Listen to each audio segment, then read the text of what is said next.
I'm not going to reward bad behavior, and neither does God. You know? But anyhow, I wanted to clarify that. And it says in 1 Corinthians 9, verses 24 to 27, Paul says, do you not know that they which run in a race, they all run, but only one receives the prize? So run that you may obtain.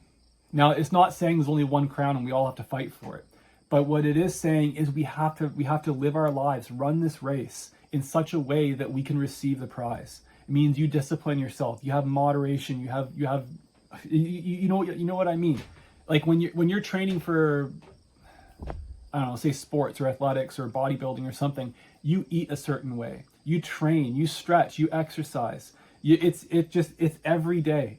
You sleep a certain amount. You're on a schedule. You're on a disciplined regimen because you know that discipline, those habits are going to bring about the change that will give you success.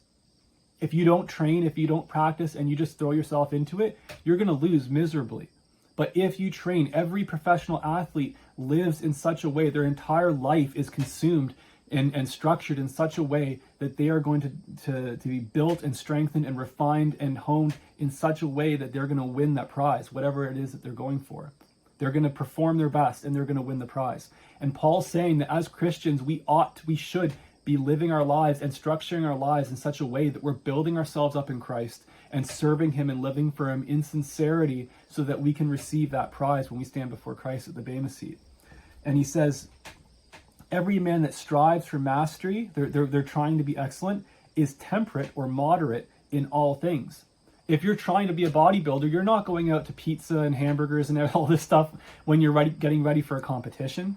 They're still training, they're changing their diet, they're cutting back their body fat. They have to be disciplined, right? And it says, now they do it to obtain a corruptible or temporal crown, or a temporary prize. But we an incorruptible, because what God has for us in heaven is eternal.